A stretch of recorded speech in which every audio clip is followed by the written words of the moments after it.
turn Steve's mic off. Oh.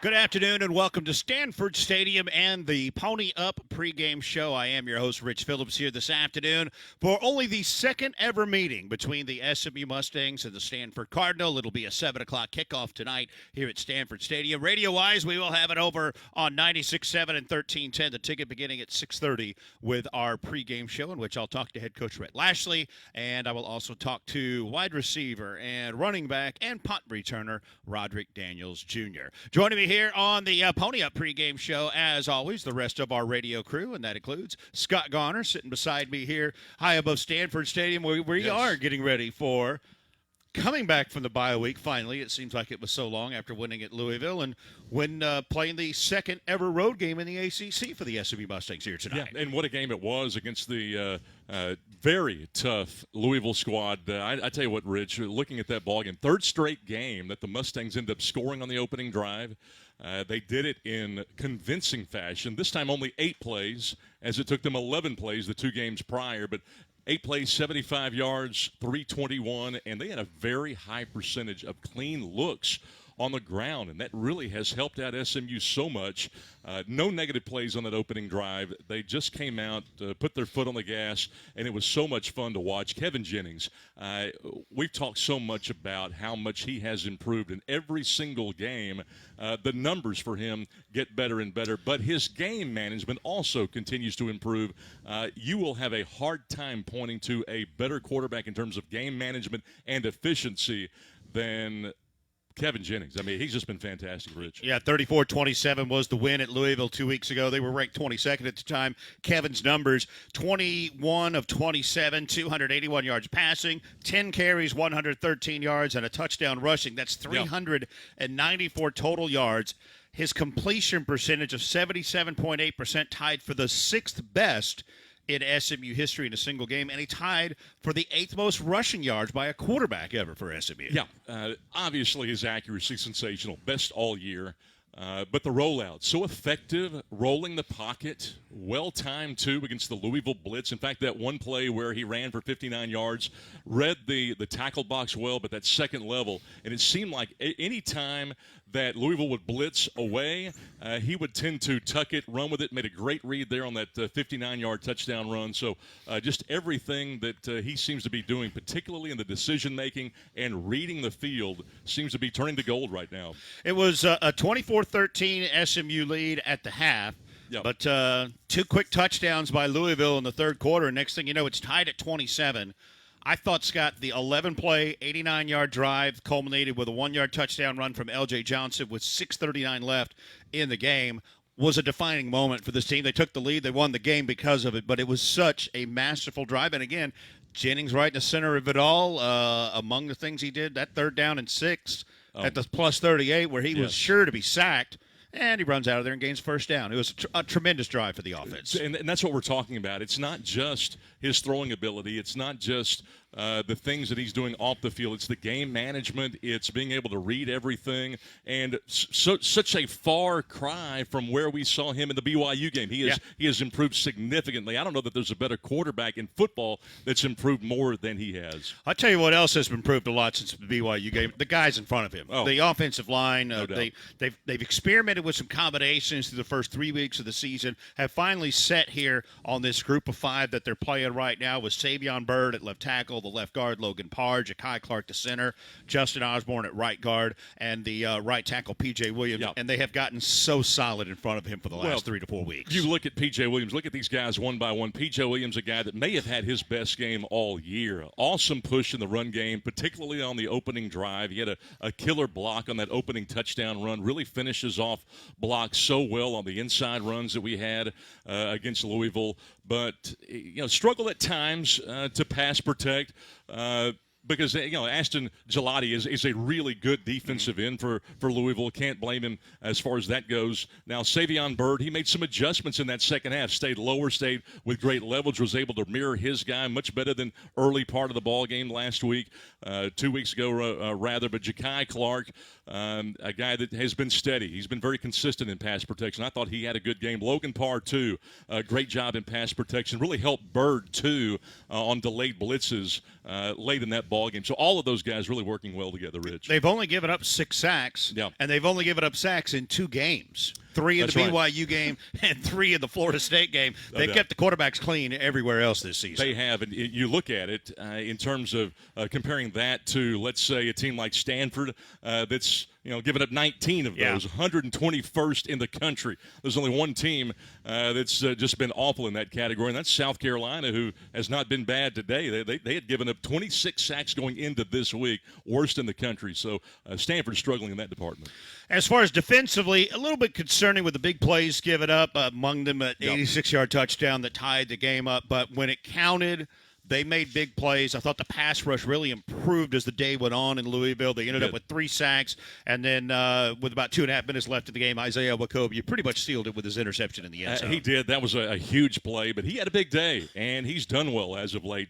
2 games ago, he had 7 tackles, had a half sack, a half tackle for a loss against Louisville. He had the 8 tackles, had the interception, his 7th career interception. He had the 1 quarterback hurry, but his blitzes, I thought, really forced Shuck into quick decisions. He might not have actually gotten to the quarterback, might not have gotten a sack, but Isaiah Wacobia forcing him into some quick decisions. And I thought he really ran the alley well. I thought Wacobia ran the alley well. Going to need to do that today as well against a team that likes to run the option, but played the counter play well too. And that's hard to do from a safety position. He's doing a lot well on the back end, Rich. All right, so they're 5-1. Yep. They're 2-0 in the ACC. Do you realize how rare that is? In the era since we've gotten to the Power 5 conferences, no school has gone from a group of 5 to a power conference and started 2-0 besides SMU. As a matter of fact, by comparison, last year, 4 teams joined the Big 12. 3 of them came from the same place we did, the American. That's right. Those 4 teams combined to go 1-7 in their first 2 conference games. And the one win was one over another, BYU over Cincinnati. 2-0 in a new power league is not something anybody does. Not something anybody does, and to do it how we've done it, going on the road as an underdog in that ball game against Louisville in particular was absolutely incredible, and it just goes to show you the leadership that the Mustangs have right now, not just on the field, but on the sideline too and up in the press box. This coaching staff has done a masterful job. We've talked about how well Rhett Lashley has called games. Scott Simons has done a magnificent job knowing when to dial it, not just dialing up blitzes, but knowing when to do it. They're calculated, but rotating players in and out, that's been the big key, I think, for our defensive front and why we've dominated late in the last couple of ball games, because it's not as if our defenders are gaining energy. It's that they have worn out the opposing team's offensive line to the extent that we now are controlling the fourth quarter. And I was looking at some numbers. This SMU team has given up 17 fourth-quarter points for the year. Wow. That is incredible, and that's about managing the game from a coaching standpoint, rotating guys in and out. We're in great shape, and it starts with being in great shape, but we've done a lot right this year. Today at Stanford, again, 7 o'clock, the kickoff time back in Dallas for this game. 5 o'clock kickoff here locally. It's 78 degrees right now. Just a glorious Northern California day here.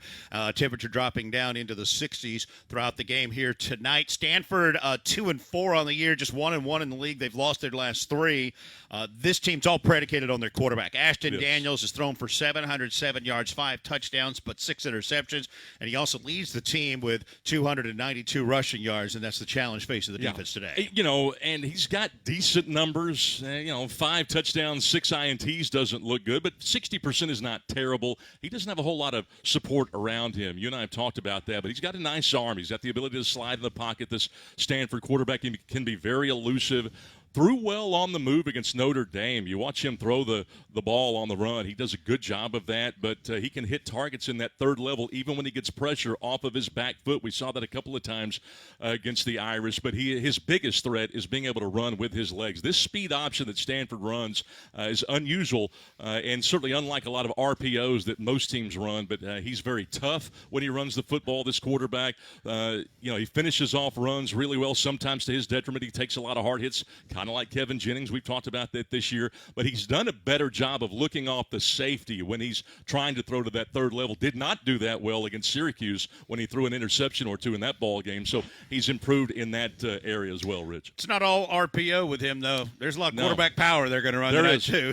Student body right with the quarterback running the football. It's a little bit of a different angle that they will go. So, again, SMU and Stanford coming up 7 o'clock tonight here from Stanford Stadium. We'll have the radio broadcast over on 96.7 and 1310 The Ticket. We told you a little bit about what happened 2 weeks ago with SMU at Louisville. Let's look back at some of the highlights.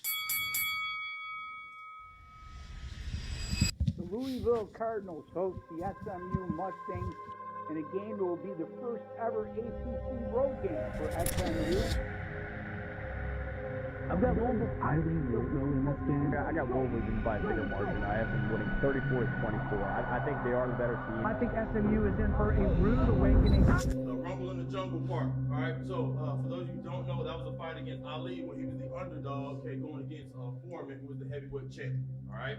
It's been called arguably the greatest sporting event of the 20th century that ended in a major upset by Ali. All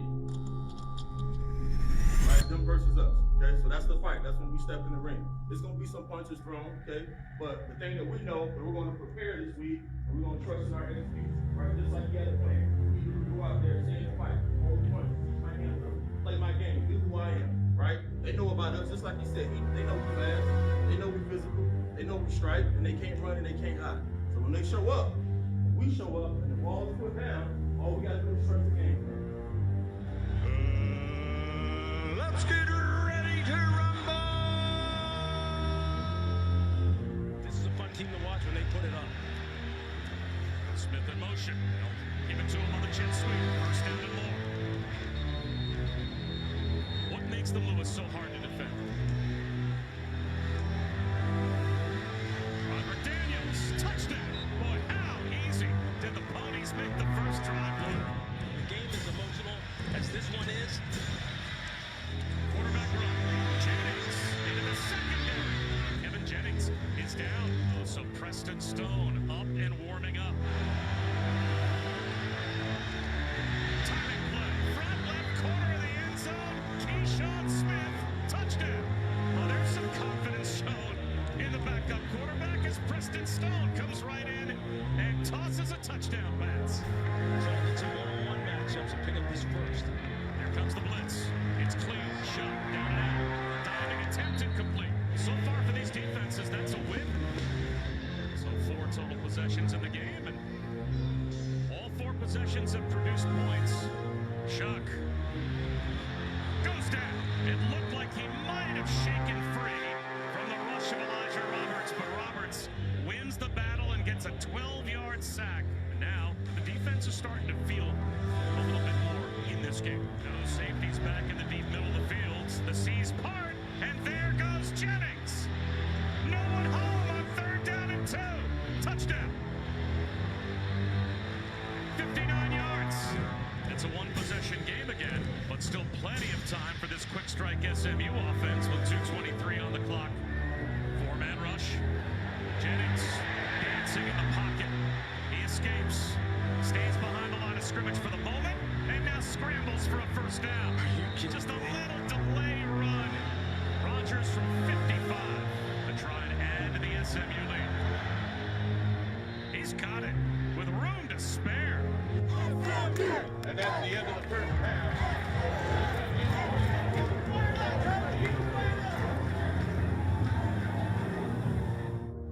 Good half. We're playing with tempo, we're getting in and out of the huddle, we're being physical, all right, and we're just playing the next play. Just keep finishing one play at a time. They're going to make a run. That's what happens on the road. Great. When they make a run, we're going to make a run. Let's go win a game. Ball tripped up and brought down just across the 20-yard line. Jake Bill And Jennings, he is having himself a day.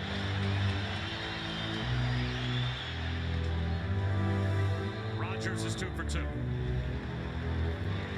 And Lewis, this game pretty much shaping up to be exactly what we expected. To make big plays, and they have responded well. 9th play of this drive to start the 4th quarter with a 3rd down in the red zone. And they may have gotten stopped. I'd say, hey, look, this is one of those moments. This is one of those turning point moments in this football game. We need to go ahead and pick this up. We need to go ahead and big boy them and pick up this first down and put this ball in the end zone. And basically try the same play. And Cheney submarined. SMU thinks they've got to stop. Had to get to the 18-yard line. He's going to be short in the bay. As SMU will start this drive with Rashard Smith. Flea flicker. Jennings wanted to go downtown instead. He's going to sidearm one. The check down works. And Roderick Daniels becomes the safety valve. And he jitterbugs out to the 41-yard line. Play action, seam shot. Reaching out to make the catch with flags down. Another 3rd down. 3rd and 6. Jennings trying to escape. He's going to try and run for it. Cruises to about the 30-yard line. Right up the gut goes Rashard Smith. Dragging tacklers. The ball pops out. Was he down? After review, the runner's right shin was down while in possession with the ball at the 13-yard line. It's first down, SMU. They call this clear and obvious that the shin of Rashard Smith was down with possession. 220-pound L.J. Johnson. There he's got the ball. He's at the goal line and he's in for the touchdown. So SMU has the lead back. These are those moments, man, where big-time players have to step up. Shuck, he's going to go down. He was hoping for Isaac Brown out of the backfield, and instead Corey Roberson. Let's see what happens on 4th down. Shuck is going to put it up in the end zone, and it is intercepted.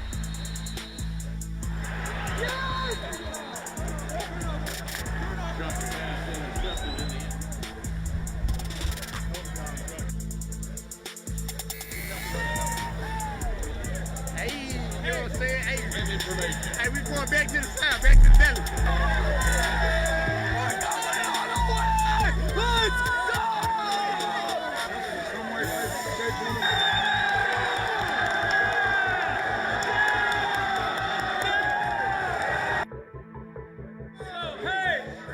So once upon a time in the city of Dallas, there was a really famous coach who said something that kind of sounded like, "How about those Mustangs?"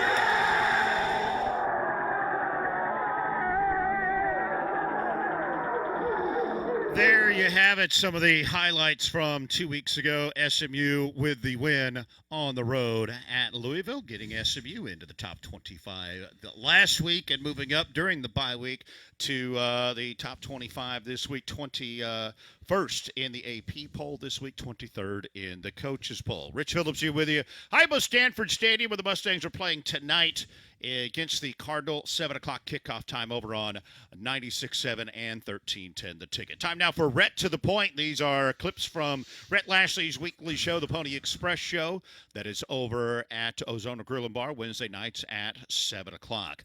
Man, the 2 weeks before the Louisville game were incredible weeks. SMU routing their rival TCU. Then with a rout of a win in their first ever ACC game against Florida State.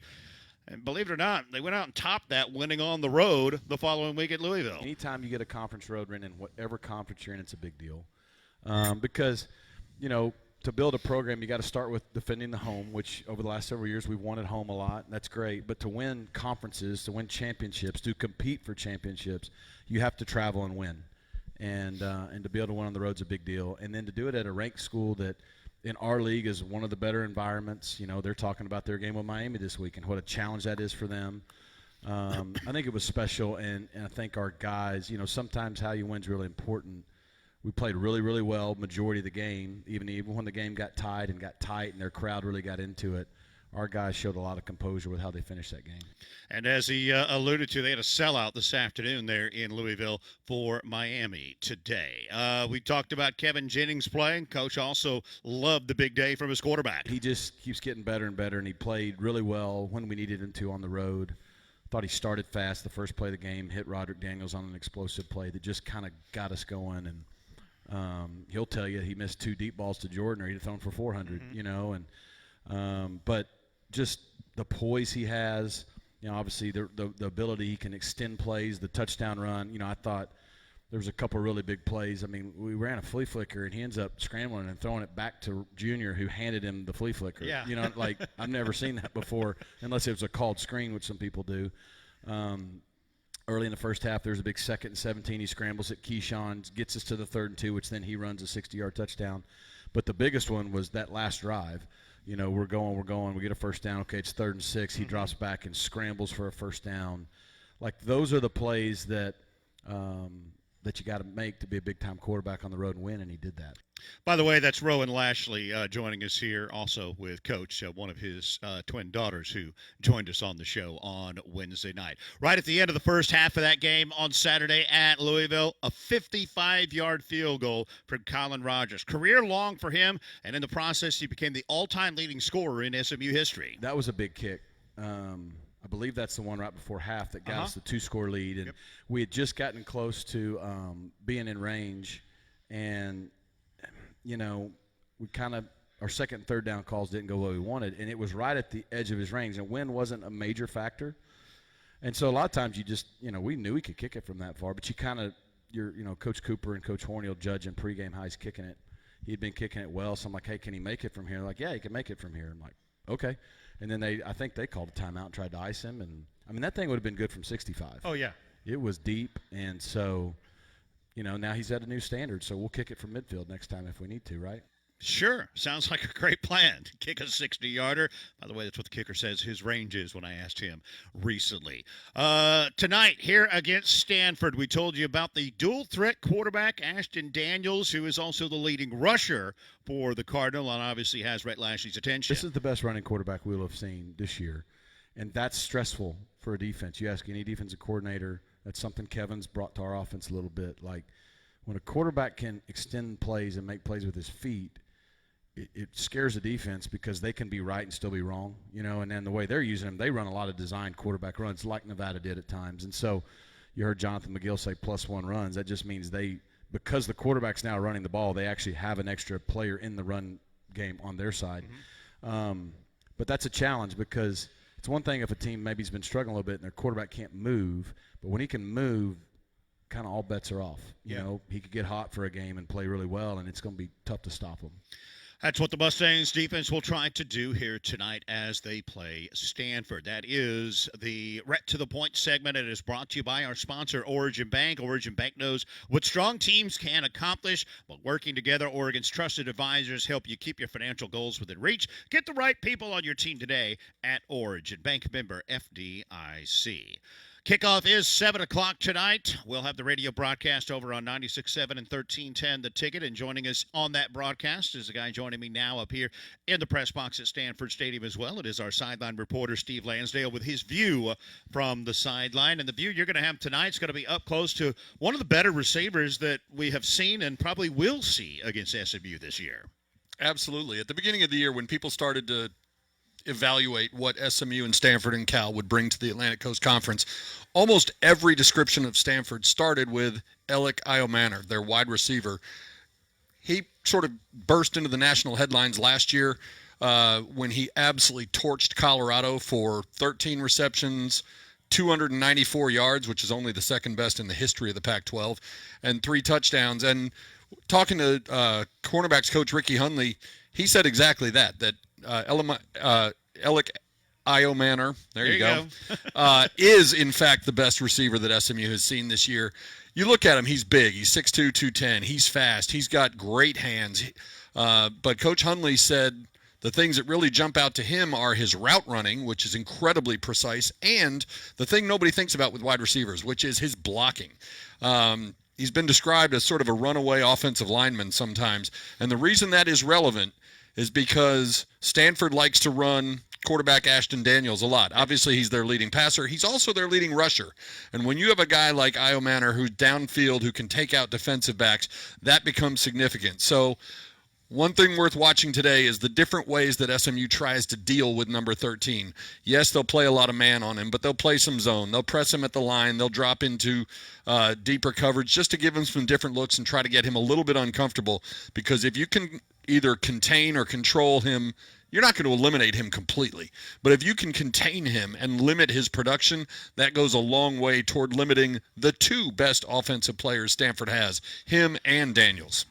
The Mustangs this week up to 21 in the AP poll. I've talked about this some with Rhett Lashley at the beginning of the season. There was a lot of noise around the program because moving up to the ACC, so high expectations. Well, that noise has returned now that you're 2-0 in a conference at 21st in the nation, and this team's got to shut that out again.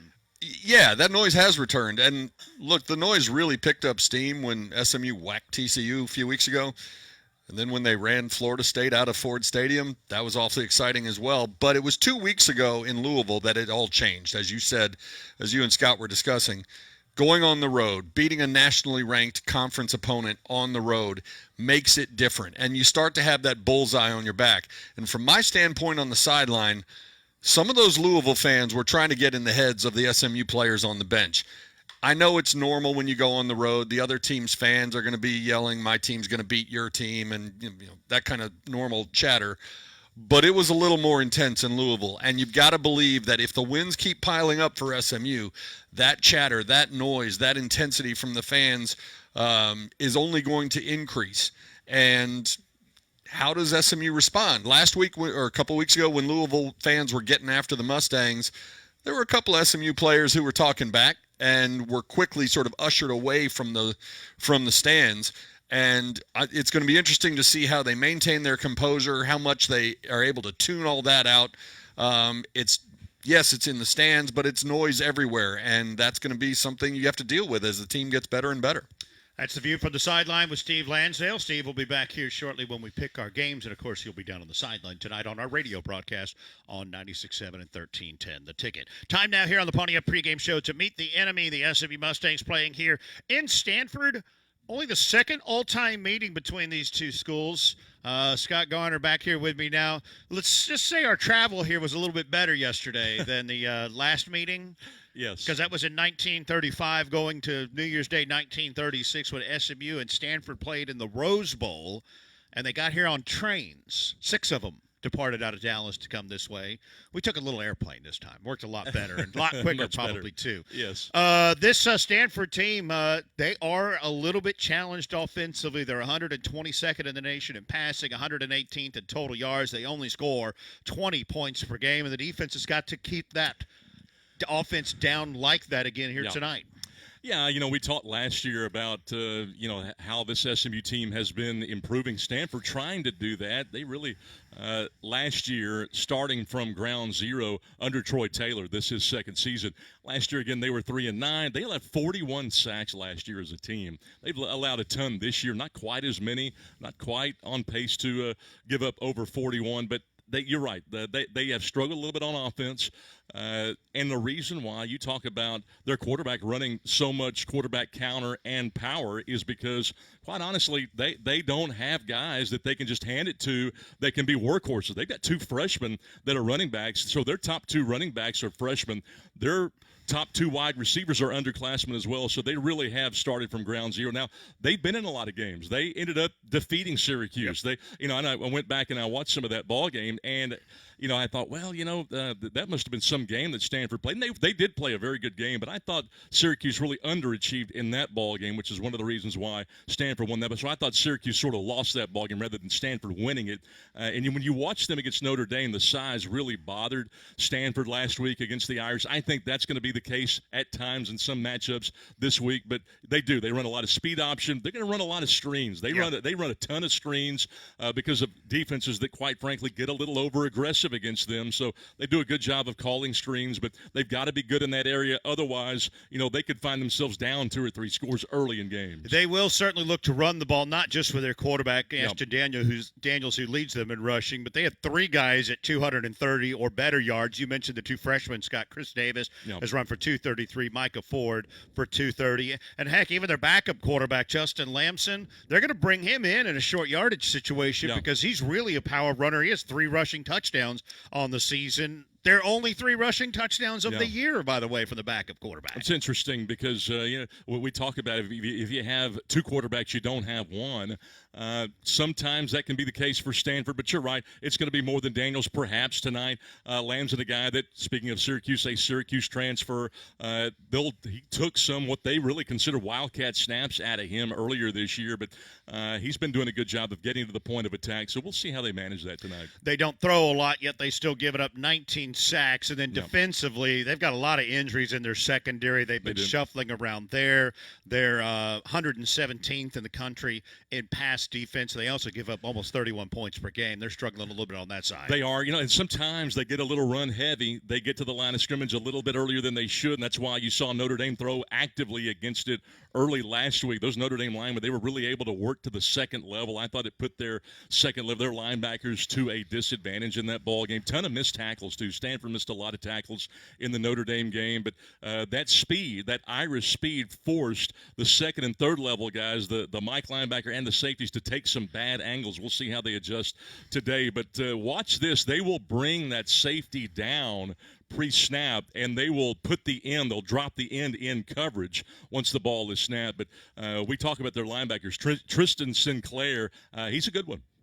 Give you my stat of the week here today, Scott. Okay. It is 26. 26, okay. That is the number of 50-plus yard field goals all time made in SMU history. 26 by 11 different kickers.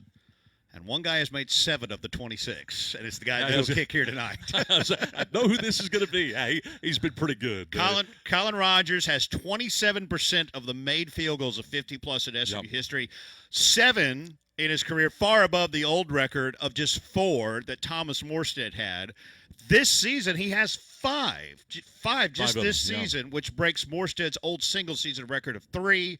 The 55-yarder last week tied for the 3rd longest in SMU history, tied it with John Stewart from back in 93. The only longer kicks, 57 by Brandy Brownlee in 1985, and somehow I do not remember the 61-yarder that Matt Szymanski kicked at Texas Tech in 2010. I cannot believe I don't remember it, but hey, he's got a chance in the next season and a half to threaten that too, I think. He does. As you mentioned, he leads the nation in field goals made longer than 50 yards. He's been so good. 10 points last week.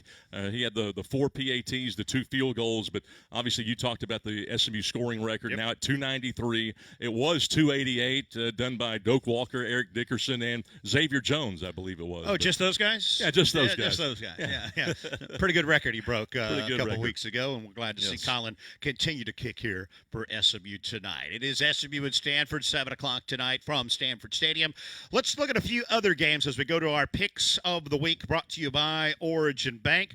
I only went 2 and 3 last week. You two got together and I think did a little bit of collusion. And How are 4 we? and 1. Oh, 4 and 1. That's not bad, Steve. I'm a game up at 20 and 10. You're 19 and 11. Steve at 17. It's always a good week when you can gain 2 I need games. some more collusion, obviously. Yes, we do. We need to collude a little more. Let's see what we got here at 6 o'clock tonight. 8th-ranked LSU is at Arkansas. LSU 5-1, 2-0 in the SEC. Arkansas 4-2. They're 2-1 in the SEC. LSU had an overtime win over Ole Miss last week. Arkansas is looking to be the top 10 team for their 2nd straight game. 2 weeks ago, they upset Tennessee. Steve? They did, and the win over Tennessee was huge, obviously. And Fayetteville is a weird place for games. The crowd is not only loud and enthusiastic, it's just got a different vibe than the rest of the world. I don't know that Arkansas has another top 10 upset in them. LSU, I think, is a little more athletic and deeper, and coming off the high of beating Ole Miss. Give me LSU. Scott? Yeah, that was a great comeback. I got to say, against Ole Miss, no doubt. LSU usually loses those type games, or at least they have lately. But that quarterback, Nessmeyer, he is an absolute winner. LSU's offensive line, they have been fantastic. Only 4 sacks they have allowed this year. Arkansas is tough, but I think LSU wins this one. Yeah, you mentioned LSU quarterback Garrett Nussmeier. He's 6th in the nation in passing yards, 3rd in passing touchdowns. I think he'll add to that tonight. I'll take LSU as well. 6:30, huge one down in Austin as it's 5th-ranked Georgia at number 1 Texas. Bulldogs 5-1. They're 3-1 in the SEC. Texas 6-0, 2-0 in their first season in the SEC. Can you believe the Horns have only allowed 2 teams into double digits this season? Michigan with 12 and Mississippi State with 13. That's been it, Steve. That is. They also haven't played a great team yet. Michigan is clearly down after losing, half the roster to the NFL draft. Oklahoma is not what it usually is. And I realize they're getting ready to plan the parade down in Austin already because a lot of people are saying Georgia's not quite what it was after losing to Alabama. But Georgia is used to playing in big spotlight games like this. Obviously, Texas plays big games too and has historically. But Georgia, under Kirby Smart, has played in games like this. They play in Alabama and LSU, whoever it is, every year. And they are also desperate. If they want to reach the playoff, they very likely cannot afford a second loss. I think they come in with enough urgency to shock the Longhorns and beat UT in Austin. Wow, how about that? I think that filibuster kept going because he was scared to take Georgia that game. I was scared to take Georgia. I've gone back and forth 1,000 times this week thinking about this game. We got you down and if with it goes Georgia. the other way, nobody's going to be surprised. Don't change that, Rich. Don't you change that. I'm not. I've got Georgia. Okay. All right, Scott. Hey, it took Quinn Ewers about a quarter and a half to get going last week, did it not? Yes, it did. I had so many UT friends who, hey, when are they going to – they need to take Ewers. They need to pull Ewers. Hey, he got going, though. He did okay there late in the game. Georgia's secondary, they've been suspect at times this year. There's no doubt about it. Carson Beck can't complete enough passes to overcome that secondary. Texas at home, give me the Horns. I question if it was your UT friend saying they needed to change quarterbacks Or me. Yeah. I might have been. I thought about that. I thought, no. When it's embarrassing, blame a friend, Scott. Exactly. Georgia's senior class, if they really have one of those, who knows anymore in college football, they're 47-3 all time. Their 3 losses all to Alabama. Oh. They're going to get a loss to Texas tonight, though. All right. I will take the Longhorns. 6:30 tonight, we've got 17th-ranked K-State at West Virginia. Kansas State 5-1, 2-1 in the Big 12. West Virginia 3-3, but also 2-1 in the Big 12. But they're coming off. The Mountaineers coming off a loss to Iowa State last week. West Virginia is a little better than a lot of people, myself included, expected this year. Kansas State is number 8 in the country, number 2 in the Big 12 in rushing, and Avery Johnson is too much. Kansas State wins. All right, Steve. Scott? Yeah, K-State 5-1, but they kind of struggled to pull away in games. I don't want to say they've underachieved, but they just haven't been able to pull away. They've done it with defense, especially lately. K-State had held Colorado to 28 points. They've held all but one opponent to 28 points this year. It worries me, though. BYU blew them out, but give me K-State. Kansas State running back DJ Giddens is 4th in the nation in rushing yards. He's had at least 182 in each of the last 2 games. I will take Kansas State on the road. 6:30 tonight out of the American Athletic Conference. North Texas is at Memphis. UNT had the one bad loss, looked bad at least score-wise, against Texas Tech, but they're 5-1, 2-0 in the American. Memphis 5-1. They're 1-1 in the league. In their 5 wins this season, Steve, the Mean Green have scored at least 35 points every time, and they've scored 52 twice. Is there anyone in the country outside of Denton, Texas, who knows North Texas is 5-1? I don't think so. Yes. Plenty of people. I'm exaggerating. Come on. Somehow Rich Seth took offense to that. I did. Yes, he did. Sorry, Rich. Somehow Seth Hennigan is back for like his 37th year as the starting quarterback at Memphis. Seems like he's been there forever. And he's not only experienced, not only been there forever, he's also awfully good. And Memphis is at home, and Memphis gets the win. All right. Yeah, they only have that one loss, no doubt. But, yeah, they only played one good team. Texas Tech blew them out 66-21, as you had talked about, Rich. But UNT giving up 37 to FAU last week. Only team, they only beat them by 3 points. I was a little bit surprised to see that. But Seth Hennigan, He's going to expand that lead today. I'm going to go with Memphis. Memphis has allowed only more than 17 points once this year. It was in the one game they lost to Navy. I think they do it again tonight. I'm going to take North Texas on the road. They take them on the road. How about that? Go Mean Green. There you go. All right. And finally, at 9:30 tonight, TCU is at Utah. Frogs are 3-3, 1-2 in the Big 12. Utah 4-2, also 1-2 in the Big 12. Frogs coming off a bad loss 2 weeks ago to Houston at home. The Utes have dropped 2 straight to the 2 Arizona schools. Yeah, the Frogs didn't do so well when they went 30 miles across town to come to Dallas. That didn't work out. Obviously, the loss to Houston at home as well. Now they've got to go 1,700 miles and play at elevation. Yes, Utah is without Cam Rising at quarterback, but it turns out the rest of their quarterbacks are pretty decent as well. Utah at home wins. Scott? All right. The last thing TCU needed was a bye week after getting absolutely embarrassed against Houston. Is that not true? I mean, my gosh, I've had a bad time for a bye. Sonny Dykes he got quoted as saying, hey, I still like the team. I'm not going to give up on these guys. And they may be buying it in 4. I don't think anybody on this side of town's buying that, Steve. No. But this is has any other team in college football fallen faster and as far like TCU, maybe Florida State. Maybe Florida. That's State. The only team. Florida State, the only other team. That's just because they both had to play SMU. That's right. That's exactly right. We're getting close to November.